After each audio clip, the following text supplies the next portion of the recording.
बोल सकते हैं सर।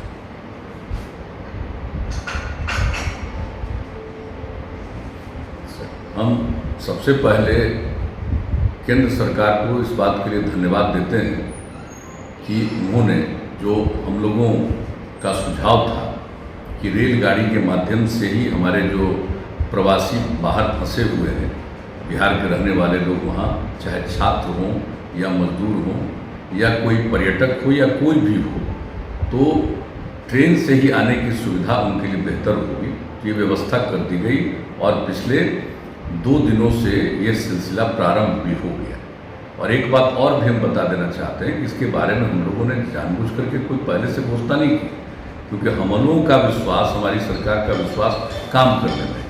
अब जो कोटा से ट्रेन आना शुरू हुआ, तो एक बात की जानकारी दे दें कि उसके लिए जो भी स्टूडेंट आ रहे हैं उनको कोई रेल का भाड़ा नहीं देना है। राज्य सरकार रेलवे को पैसा दे रही है और वो यहाँ पर आ रहे हैं। और इसी तरह से हम लोगों ने ये निर्णय ले लिया है कि जो भी हमारे लोग, बिहार के लोग जो बाहर मजदूरी हैं, मजदूर के रूप में काम करते हैं या अन्य प्रकार से जो बाहर फंसे हुए, वो यहाँ पर आएंगे।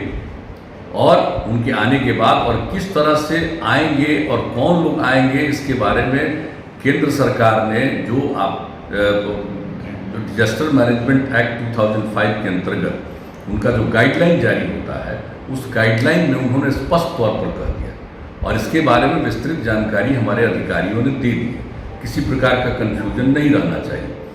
तो जो लोग भी आएंगे यहाँ, उनके लिए जिस स्टेशन पर रेलगाड़ी आएगी, वहाँ से जो जहाँ के निवासी हैं उनके प्रखंड मुख्यालय में ले जाया जाएगा, यहाँ थोड़ी जांच करके, और उस प्रखंड मुख्यालय में उनके लिए पूरा का पूरा क्वारंटाइन सेंटर बनाया गया है और इंतजाम किया गया। वहाँ उनको 21 दिन तक रहना है और 21 दिन तक रहने के बाद जब वो निकलेंगे तो उस समय उनको जहाँ फंसे हुए थे जिस राज्य में, वहाँ से यहाँ आने में जितना भी पैसा लगा, रेल का भाड़ा या अन्य प्रकार से उनको पैसा लगा वो, और हम लोग जो क्वारंटाइन सेंटर में सब तरह का इंतजाम किए, उनके रहने का, उनके भोजन का, आवासन का, उनके चिकित्सा का, सब कुछ देखने का। और जहाँ जहाँ भी क्वारंटाइन सेंटर बनाया गया है, हम लोगों ने इंतजाम किया है, हमने निर्देश दिया है और इंतजाम किया। उसी हिसाब से वहाँ पर लोगों के स्नान के लिए, शौचालय के लिए सबका प्रबंध किया गया।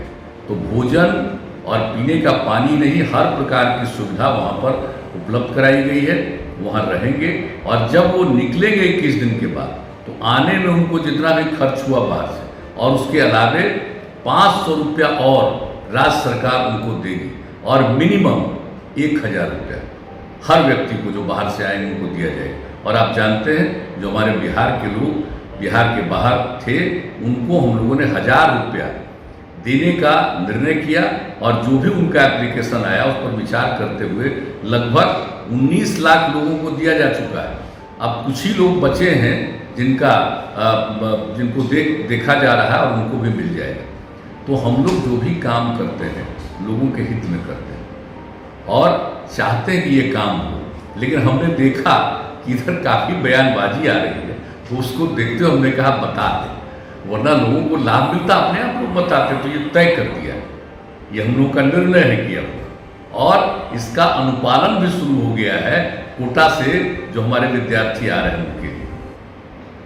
तो हम इस बात की जानकारी देना चाहते हैं और सब लोगों से हम यही आग्रह करेंगे कि जो लोग भी बाहर से आ रहे हैं उनको प्रेरित करिएगा और जो क्वारंटाइन सेंटर है उसमें रहें, ये सब के लिए उपयोगी है। और जो भी लॉकडाउन लागू किया गया है, तो हम बिहार के लोगों को इस बात के लिए अभिनंदन करते हैं कि हमारे बिहारवासी अधिकांश, इक्का दुक्का कोई इधर उधर करता होगा, लेकिन अधिकांश लोग, सब लोग नियमों का पालन करते हैं। और वही कारण है कि बिहार को उस तरह से परेशानी नहीं, जो बाहर से आने वाले किसी व्यक्ति के चलते कुछ लोगों को हो गया, जो कि धीरे धीरे बढ़ा है, लेकिन कुल मिलाकर के यहाँ में जो यहाँ के लोगों में जो जागृति है, उसके कारण कम से कम लोगों पर असर पड़ा है। और इस प्रकार से हम लोग जो कोरोना वायरस है उस पर कामयाबी हासिल करेंगे। हम सब लोगों को सचेत रहना मैं सब लोगों से पुनः अपील करूंगा, भयभीत होने की जरूरत नहीं, सजग रहने की जरूरत है। और अंततोगत्वा आप जान रहे हैं कि पूरे दुनिया में ये हो रहा है। ये सिर्फ कोई हम लोगों के यहाँ की बात नहीं, अनेक जगहों पर बड़े पैमाने पर देश का सबसे विकसित, दुनिया का सबसे विकसित देश अमेरिका में सब ज़्यादा हुआ। तो इसलिए इसको देखते हुए जो कुछ किया जा रहा है, सब लोगों से यही अपील है कि उसका अनुपालन करें, और यही जनहित में है, सब लोगों के।